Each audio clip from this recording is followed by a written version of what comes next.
I was still holding my diploma when I learned the truth. My family hadn't gotten stuck in traffic on my graduation day.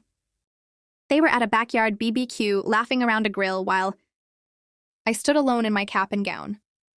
2 days later, my mother showed up at my apartment calm as stone and told me I owed them $20,000 for raising me.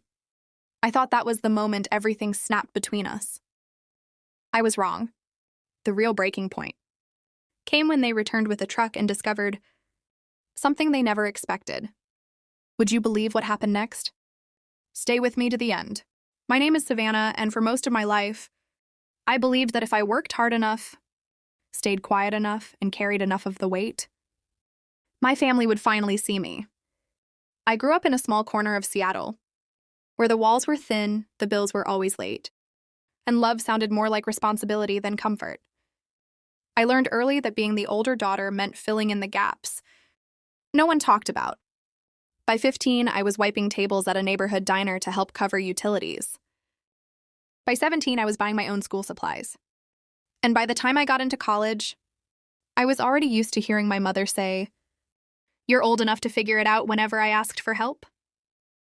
She never said it with anger, just expectation, like it was the most natural thing in the world that I should carry what she chose to put down. Meanwhile, my younger sister floated through life like it was designed for her comfort. If she needed a ride, someone dropped everything. If she needed money, it appeared. If she wanted attention, she got it without asking. I used to think she deserved it because she was the sweet one, the baby of the family. Later, I realized she was just the one our parents liked more. My apartment now is nothing fancy. 1 bedroom, thin carpet, a secondhand couch that sags slightly in the middle. But it's mine. Every piece of it was paid for with my own hands. Shifts at the cafe that left my clothes smelling like roasted beans. Late-night grading sessions from my teaching assistant job. Hours spent juggling 2 worlds just to keep this little space afloat. When I open the drawer beside my desk, I see stacks of payments and bills. Proof of how hard I fought to make it through college without sinking. People think graduation is a celebration. For me, it was a countdown. Every morning leading up to that day, I told myself, they'll come this time. They have to. I imagined my mother holding a small bouquet, my father awkwardly proud, my sister rolling her eyes but still pretending to care. I even picked a spot where I hoped they'd stand for photos. The sunlight hit that corner beautifully. But things with my family are never that simple. 2 days before the ceremony, my sister asked where I planned to eat afterward. I told her anywhere cheap was fine, and she laughed like it was a joke. My mother didn't ask about the ceremony at all. She only asked what time I worked that weekend. They never once said they were proud of me. I should have known something was wrong. I should have felt that familiar hollowness in my chest that always warned me when disappointment was coming. But hope is a stubborn thing, and I held on to it anyway. If I had known what was waiting for me after graduation, what my family would demand of me, I would have braced myself differently. Graduation day was supposed to feel like a beginning. Instead, it felt like standing in the middle of a crowded street while everyone else moved past me. I arrived early, hoping that for once my family would too. I kept smoothing the front of my gown, adjusting the cap that never sat straight, and glancing toward the entrance every few minutes. Each time the doors opened, my heart jumped. And each time it wasn't them, the jump got smaller. When the ceremony started, I tried to convince myself they were just running late. Maybe parking was a mess. Maybe my mother forgot something at home. Maybe my sister overslept. I found excuses the way desperate people find air, fast, shallow, and barely enough. But when my name was called, I stepped onto that stage, looked out into the crowd, and saw hundreds of faces, none of them familiar. The applause washed over me, warm but empty. I smiled anyway. I always smiled. It was easier than letting anyone see the truth. Afterward, I waited outside, near the big fountain where all the graduates were taking photos with their families. I held my diploma, tracing the embossed lettering with my thumb, pretending I wasn't checking my phone every 15 seconds. My mentor from the university found me and offered to take a picture with me. I forced a laugh and said, "They're on their way." It felt like lying with a knife pressed just under my ribs. 20 minutes passed, then 40, then an hour. The campus emptied around me, laughter fading as graduates left with their loved ones. My mentor looked at me with a softness that made my throat tighten. I told her I was fine. I wasn't. I don't know what made me open social media. Maybe I needed a distraction. Maybe some part of me needed proof of what I already suspected. The first thing on my feed was my sister's story. A backyard BBQ, smoke rising from the grill. People cheering as someone flipped ribs, music blasting. The caption stretched across the screen like a sentence, family first. Stared at it long enough that the world went quiet, not angry. Not heartbroken, just numb. That cold, floating kind of numb that leaves you feeling weightless and heavy at the same time. I didn't hear from them that night. Not the next morning either. When my mom finally texted, it wasn't congratulations. It wasn't, we're proud of you. It was, call me when you get a chance. I called during a short break at the cafe the next day. The espresso machine hissed behind me. Customers murmured in line, and my own heartbeat filled the silence between rings. She picked up on the third one. Her tone was strangely calm, almost rehearsed. She said she and my dad had been thinking about my future. They wanted me to step up more. They felt I should give back. I didn't understand what she was getting at until she finally said it word for word.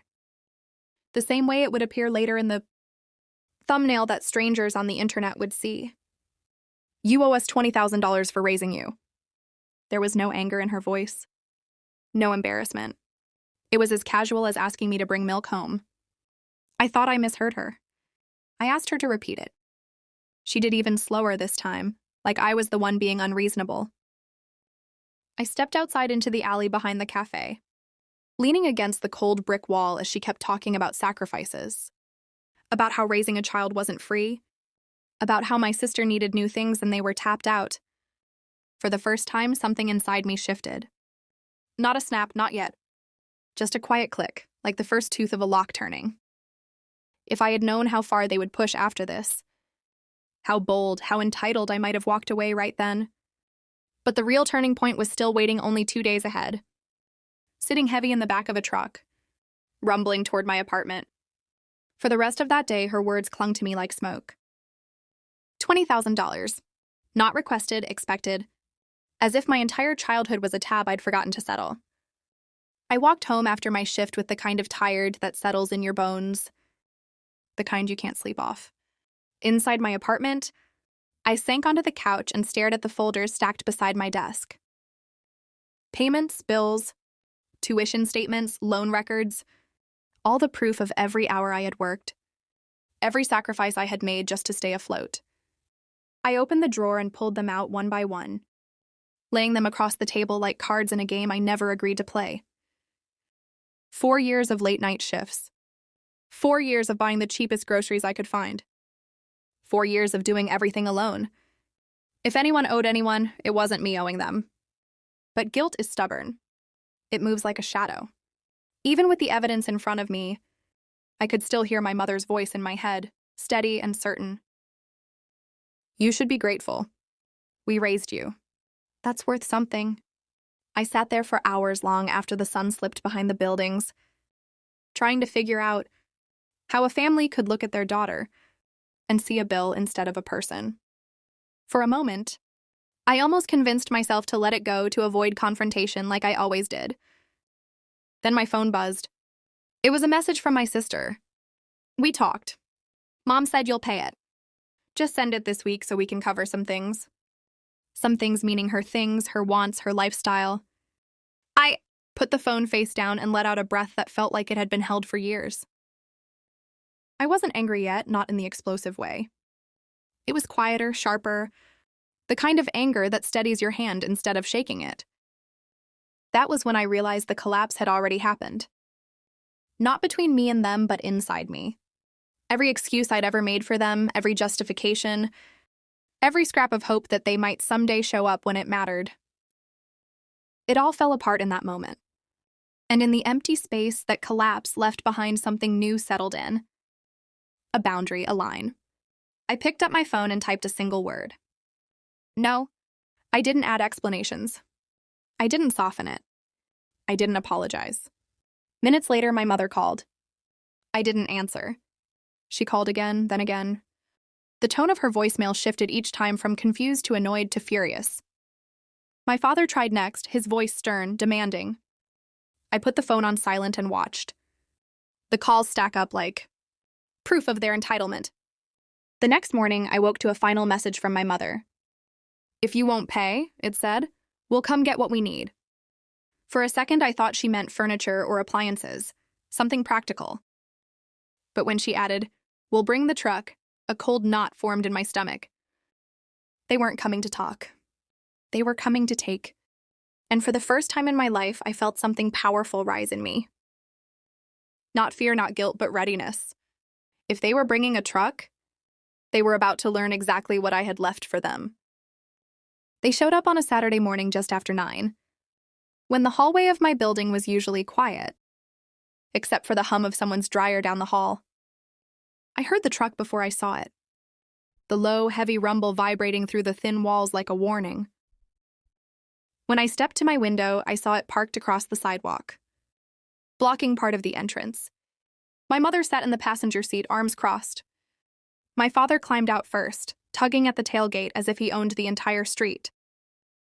My sister followed, phone in hand, recording like she was about to witness entertainment. For a moment, I just stood there watching them from the second floor, feeling the familiar pull in my chest, the old instinct to shrink, to brace myself to get ahead of their mood before it hit me. But something in me stayed perfectly still. Like the calm before a storm I was finally ready for. A knock rattled my door, not polite, not hesitant. My mother's voice followed sharp and clipped. Savannah, open up. We're not playing games today. I opened the door only halfway. My mother pushed it wider without asking, stepping inside as if the apartment was her property. My father came in behind her, already scanning the room as if deciding what he would take first. My sister lingered at the doorway, the camera still rolling.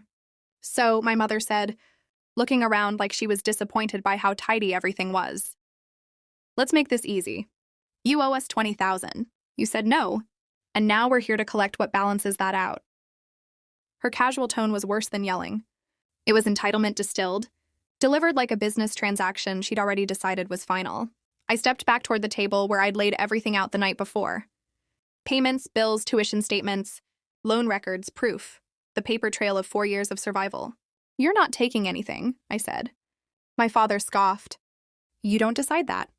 Yes, I said quietly. I do. My mother's eyes narrowed the way they always did when control slipped out of her fingers. Don't make this harder than it needs to be. I reached for the folder and set it on the table, flipping it open so they could see. Everything I paid, I said. Everything you didn't. My sister lowered her phone a little, her expression shifting as she realized this wasn't going the way she expected. My mother crossed her arms, impatient. We're not here to argue math, Savannah. It's not math, I said. It's truth. I picked up the stack and handed my father the first set of statements. Here. Rent, not a single month from you. Another stack. Utilities, groceries, my textbooks, nothing from you. Another tuition payments, scholarships, jobs I took while you told me to figure it out. My father flipped through them, his face tightening. My mother didn't reach for anything. She just stared at me like she was waiting for me to break. But I didn't. Then came the moment I'd planned for. A knock at the door behind my sister. She turned, startled. Standing there was my mentor from the university, hands clasped, expression steady. I had called her that morning, quietly asking if she could stop by. She'd seen everything I'd worked for, everything I'd sacrificed, everything my family didn't show up for. She stepped inside. Is everything okay here? My mother bristled. This is a family matter. My mentor looked at me instead of her. Savannah asked me to bring something. She pulled out a sealed envelope and placed it gently on the table. Confirmation of her academic records and financial aid history. My mother flinched, just slightly. I opened the envelope so they could see the summary inside. My scholarships, my work-study hours, the support the university provided, the part-time wages documented, every piece of evidence showing how little they had contributed. My father's jaw clenched. My sister lowered her phone entirely now. My mother tried one last card. We still raised you, she snapped. That has value. I met her eyes. Then why didn't you show up for the one day that value mattered? Silence. Real silence. The kind that flattens everything in the room. My mother's face hardened. Get your things, she told my father. We're leaving. My father didn't move at first. He kept flipping pages even though he wasn't reading them anymore. Finally, he set them down and walked out without another word. My sister lingered, looking at me like she wasn't sure what to say. Eventually, she followed them, the phone limp in her hand. From my window, I watched them climb into the truck. The engine started, the tailgate slammed, and then slowly the truck pulled away empty. They had arrived ready to take pieces of my life with them. They left with nothing. When the truck disappeared down the street, the quiet in my apartment felt different, lighter, almost weightless. I closed the door slowly, letting the latch click, like the final note of a song I'd been trying to end for years. For the first time, I didn't feel guilty. I didn't feel obligated. I didn't feel like a debt someone else was waiting to collect. I felt free. I gathered the folders on the table, not because I needed the proof anymore, but because they finally meant something new. My survival, my work, my life. Later that afternoon, I walked to the hardware store nearby and bought a new lock, the kind with a solid click and a clean finish. As I installed it, the metal felt cool under my fingers, grounding steady. When the deadbolt slid into place, it felt like drawing a line across my entire past. In the days that followed, I kept waiting for the familiar tug of guilt to return, but it didn't. What stayed instead was a steady, quiet pride, proof that choosing myself wasn't selfish, just overdue. My family may have walked away empty-handed, but I walked forward with something they could never take back. My boundaries, my future, my voice. If this story hit a nerve for you, tell me in the comments. And if you want more stories like this, make sure to subscribe.